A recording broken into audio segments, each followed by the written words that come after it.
আসসালামু আলাইকুম, কেমন আছেন সবাই? আশা করি আল্লাহর অশেষ রহমতে সবাই ভালো আছেন। আলহামদুলিল্লাহ, আমিও ভালো আছি। শানুস পাকের ঘরে সবাইকে আরও একবার ওয়েলকাম জানাচ্ছি নতুন আরও একটি রেসিপি দেখার জন্য। আজকে আমি তৈরি করে দেখাবো ময়দা আর সবজি দিয়ে তৈরি অসাধারণ মজার একটা নাস্তা, যেটা বানিয়ে নেওয়া একেবারেই সহজ এবং খেতে অনেক বেশি মজাদার। এবং এইটা যদি আপনি একবার বানিয়ে খান তাহলে বাইরে থেকে কিন্তু সিঙ্গারা কিনে খাওয়ার কথা ভুলে যাবেন, কারণ এটা সিঙ্গারার চেয়েও অনেক অনেক বেশি মজাদার এবং ঘরে তৈরির জিনিসের কিন্তু মজাই আলাদা। তো এটা আজকে আমি কিভাবে তৈরি করেছি সেটাই দেখে নেওয়া যাক। আর আপনি আমার ভিডিওতে একটা লাইক করে চ্যানেলটি সাবস্ক্রাইব করে পাশেই থাকবেন আশা করছি। বিসমিল্লাহির রহমানির রহিম। প্রথমেই আমি একটা মিক্সিং বোলে 2 কাপ পরিমাণে আটা নিয়েছি। এর মধ্যে দিয়ে দিচ্ছি আধা চা চামচ লবণ আর 1 চা চামচ চিনি। তারপর দিচ্ছি এখানে প্রায় 3 টেবিল চামচের মতো সয়াবিন তেল। তেলটা একটু বেশি দিতে হবে মাখানোর সময়। এবার হাত দিয়ে খুব ভালো করে এভাবে একটু ঘষে ঘষে ভালো করে আমি মিশিয়ে নিচ্ছি সব কিছু একসাথে। তেলের সাথে ময়দাটা যত ভালো করে মেশানো হবে ততই বেশি মুচমুচে হবে এই নাস্তাটা। তো দেখেন, মেশানো হয়ে গেলে দিয়ে দিচ্ছি কিছুটা পরিমাণে ধনেপাতা কুচি। এটা দিলে একটু ভালো লাগবে খেতে। যারা ধনেপাতার টেস্ট ভালোবাসেন, মানে খেতে ভালোবাসেন, তারা কিন্তু দিয়ে দিতে পারেন, ভালো লাগবে আশা করছি। আমার কাছে ভালো লাগে তাই দিয়েছি, না দিলেও কোনো সমস্যা নেই। এবার আমি অল্প অল্প করে নর্মাল পানি দিয়ে একটা ডো মাখিয়ে নেব। এই ডোটা কিন্তু একটু সফট হবে, নর্মাল যে রুটি পরোটার জন্য ডো বানাই তার থেকেও একটু সফট করে আমি মাখিয়ে নিচ্ছি এটাকে। পানিটা একবারে না দিয়ে অল্প অল্প করে বেশ কয়েকবারে করে দিয়ে তারপর আমি কিন্তু ডোটা এখানে মাখিয়ে নিচ্ছি। মাখানো হয়ে গেলে এটাকে একটু রেস্টে রেখে দিতে হবে, একটু তেল মাখিয়ে। তেলটা মাখিয়ে রাখলে যেটা হয় যে আরও একটু সফট হয়ে যায়, নাস্তাটাও কিন্তু বেশ ভালো হয়, অনেক বেশি মুচমুচেও হয়। তো সেজন্য একটু তেল মাখিয়ে ঢাকনা দিয়ে ঢেকে একটা পাশে রেখে দিচ্ছি। আমি একটু সময় রাখবো, মানে যতক্ষণে ওই পুরটা বানাবো ভেতরের ততক্ষণ এটা রাখলেই চলবে, প্রায় 10 থেকে 15 মিনিট থাকুক। বিসমিল্লাহির রহমানির রহিম। চুলায় একটা প্যান বসিয়ে তার মধ্যে আমি দিচ্ছি 2 টেবিল চামচ তেল।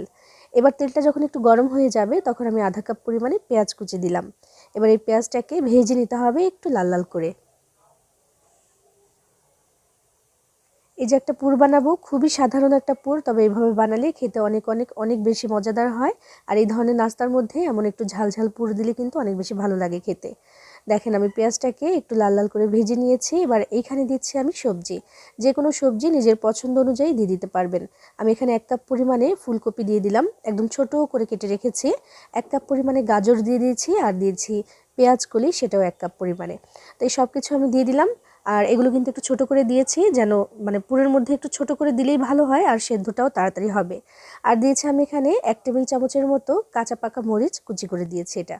সবজিগুলো দেওয়ার পরে একটু মিশিয়ে দিচ্ছি প্রথমে, নইলে কিন্তু আবার পেঁয়াজটা পুড়ে যেতে পারে নিচ থেকে। তো একটু মিশিয়ে দিলাম, মাশাআল্লাহ কত সুন্দর কালারফুল লাগছে দেখতে না? এবার আমি আধা চা চামচ আদা বাটা আর আধা চা চামচ রসুন বাটা দিয়ে দিলাম। এরপর দিচ্ছি গুঁড়া মশলা। আমি এখানে দিচ্ছি লবণ, মরিচের গুঁড়া, হলুদের গুঁড়া, জিরার গুঁড়া আর ধনিয়া গুঁড়া। তো সব কিছু আধা চা চামচ করে আছে, শুধু হলুদের গুঁড়াটা একটুখানি দিয়েছি, একটু কম দিয়েছি, ওটা বেশি প্রয়োজন নেই, একটু কম দিয়েছি। তো সব কিছু দিয়ে দেওয়ার পরে মিশিয়ে দিচ্ছি এবং পানি দিয়ে দিচ্ছি এটা সেদ্ধ হওয়ার জন্য। তো আমি এখানে 1 কাপ পরিমাণে পানি দিচ্ছি, এটা দিয়ে কিন্তু সেদ্ধ হয়ে যাবে, কারণ আমাদের সবজিগুলো কিন্তু একদমই ছোট ছোট করে কেটে নিয়েছি। সেদ্ধ হতে অনেক বেশি সময় লাগবে না, অনেক বেশি পানিরও প্রয়োজন নেই। আর সেদ্ধ করে তো একেবারে গলিয়ে ফেলবো না, তো এই জন্য খুব বেশি পানিও দেওয়ার দরকার নেই। 1 কাপ পানি দিয়ে মিশিয়ে তারপর ঢাকনা দিয়ে ঢেকে দেবো আমি, পানিটা একটু শুকিয়ে যাওয়া পর্যন্ত। মিডিয়াম আঁচে চুলার আঁচটা রেখে তারপর এটাকে আমি 4 থেকে 5 মিনিটের মতো জাল করেছি। অবশ্যই মাঝখানে কয়েকবার একটু নাড়াচাড়া করে দিয়েছিলাম। তো এটা কিন্তু হয়ে গেছে, মাশাআল্লাহ সব কিছু সেদ্ধ হয়ে গেছে। এবার নামানোর আগে একটু ধনিয়া পাতা দিয়ে তারপর কিন্তু নামিয়ে নিলে হবে। আর আমাদের এই মজাদার সবজির যে পুরটা, এটা কিন্তু রেডি হয়ে গেছে। চুলা থেকে নামিয়ে আমি এখন এটাকে একটু ঠান্ডা করে নিচ্ছি।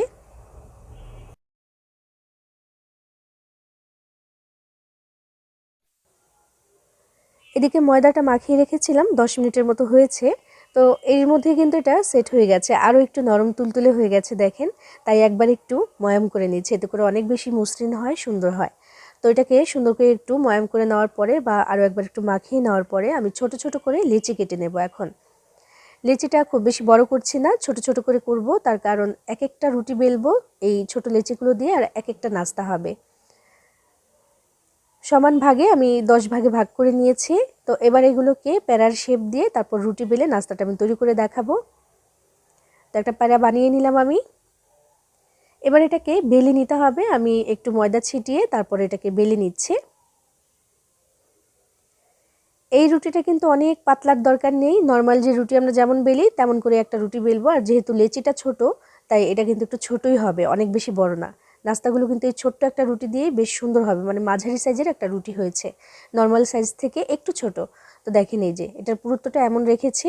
এবার আমি এর মধ্যে দিয়ে দিচ্ছি আমাদের সেই যে পুর বানিয়ে রেখেছিলাম, ওটা কিন্তু পুরোপুরিভাবে ঠান্ডা হয়ে গেছে। এবার পুরটা আমি এখানে দিয়ে দিলাম, কিছুটা পরিমাণে দিলাম, দিয়ে এই যে মাঝখানটাতে একটু চারকোনার মতো শেপ দিয়ে দিলাম। দিয়ে দেওয়ার পরে এই রুটিটার এই চারপাশে একটু পানি লাগিয়ে দিচ্ছি। এই পানিটা কিন্তু আঠার কাজ করবে, তাই একটু পানি লাগিয়ে দিচ্ছি আমি। খুবই সাধারণ একটা ভাজ দেবো এখন, তবে এইটার কারণে দেখতে খুবই আকর্ষণীয় লাগে, অনেক বেশি সুন্দর লাগে। তো একেবারে ঝটপট করে হয়েও যায়, অনেক বেশি সময়ও লাগে না, এজন্যই কিন্তু এটা আমি করে নিচ্ছি। দেখেন, একটু দেখে বুঝে নিতে হবে। আটকে দিলাম, দেওয়ার পরে ওই যে ওই মাথাটাতে আরও একটু পানি লাগিয়ে দিচ্ছি, দিয়ে একটা ভাঁজ আমি এভাবে দিচ্ছি। দুই পাশে যে মাথাটা, এটা দুই পাশে দুই দিকে চলে যাবে। এই যে একটা আমি আটকে দিলাম, উল্টে বাকিটা এভাবে করে আটকাবো। দুই পাশে দুই রকমের ডিজাইন লাগবে, দেখতে সুন্দর লাগবে। তার একটু পানি দিয়ে আটকে দিলাম। মাশাআল্লাহ, খুবই সুন্দরভাবে কিন্তু একটা নাস্তা আমার রেডি হয়ে গেছে, এবং এই একইভাবে আমি সবগুলো নাস্তা এখন রেডি করে নেব। সবগুলো নাস্তা মাশাআল্লাহ তৈরি করে নেওয়া হয়ে গেছে। এবার ভাজার জন্য চলে যাচ্ছি। চুলায় কিন্তু আগে থেকেই তেল গরম হতে দিয়ে দিয়েছিলাম। বিসমিল্লাহির রহমানির রহিম। এবার এক এক করে এই গরম তেলের মধ্যে আমি দিয়ে দিচ্ছি আমাদের এই আজকের চারকোনা শেপের সিঙ্গারাগুলোকে। একসাথে যতগুলো দেওয়া যায় আমি দিয়ে দিচ্ছি। আর অবশ্যই ডুবো তেলে ভাজতে হবে, নইলে কিন্তু ঠিকঠাকভাবে ভাজা হবে না। যেহেতু ভাঁজ পড়েছে বেশ কয়েকটা, তো এই জন্য একটু ডুবো তেলে ভাজলে দেখা যাবে যে চারপাশ থেকে সুন্দর করে ভাজাও হবে আর অনেক বেশি মুচমুচেও হবে। একটা পাশ যখন একটু কালার হয়ে এসেছে তখন আমি উল্টে দিচ্ছি। 2 থেকে 3 বার একটু উল্টে পাল্টে সুন্দর করে ভেজে নিলেই হবে। আর এটা যে কত বেশি মুচমুচে হয়েছে সেটা আসলে দেখে কতটুকু বোঝা যাচ্ছে বুঝতে পারছি না, তবে যখন নিজের হাতে বানাবেন তখনই বুঝতে পারবেন যেটা কতটা মুচমুচে হয়েছে। মাশাআল্লাহ, ফুলেছে এক একটা, ফুলে একেবারে মানে বুলবুলা টাইপের হয়ে গেছে। দেখেন, অনেকটাই ফুলেছে কিন্তু মাশাআল্লাহ, খুব সুন্দর লাগছে দেখতে, কালারটাও সুন্দর হয়ে গেছে। এবার আমি এগুলোকে তেল থেকে ছেঁকে তারপর তুলে নিচ্ছি। আমাদের চারকোনা শেপের এই সিঙ্গারাটা বা নাস্তাটা কিন্তু রেডি হয়ে গেছে। এই ধরনের নাস্তাগুলো যদি বাড়িতে মেহমান আসলে বানিয়ে দেন, মানে একটা খেলেই মন ভরে যাবে, এমন সুন্দর নাস্তা। আর প্রশংসা তো অবশ্যই পাবেন, এত বেশি মজাদার হয় এটা। তো ভাজাভাজির পরে আমি আবার কয়েকটি কাঁচামরিচ এভাবে করে একটু গরম তেলের মধ্যে ভেজে নিচ্ছি। একটু সাবধানে করতে হবে এই কাজটা, কারণ কাঁচামরিচ কিন্তু ফুটে এরকম ডুবো তেলে ভাজতে গেলে। তো বারবার করে এভাবে তুলে তুলে এভাবে করে আমি ভেজে নিচ্ছি। মাশাআল্লাহ, একটু ভেজে নিলাম, এটা দিয়ে খেতে অনেক অনেক অনেক বেশি ভালো লাগে। এরই সাথে তৈরি করে নেওয়া হয়ে গেল ভীষণ মজার এবং মুচমুচে এই চারকোনা সিঙ্গারা বা নাস্তাটি। ঘরে তৈরি এর চেয়ে সহজ আর নাস্তা হতেই পারে না। যেমন সহজ বানানো, তেমনই কিন্তু সহজলভ্য কিছু উপকরণ দিয়ে আমি ঝটপট করে বানিয়ে নিয়েছি। আর এটার টেস্টের কথা আমি আসলে মুখে বলে বোঝাতে পারবো না, এটা অনেক অনেক অনেক বেশি মজাদার। বানিয়ে খেয়ে দেখবেন, সবাই কিন্তু পছন্দ করবে। সবাই ভালো থাকবেন, সবার জন্য সবাই দোয়া করবেন। আল্লাহ হাফেজ।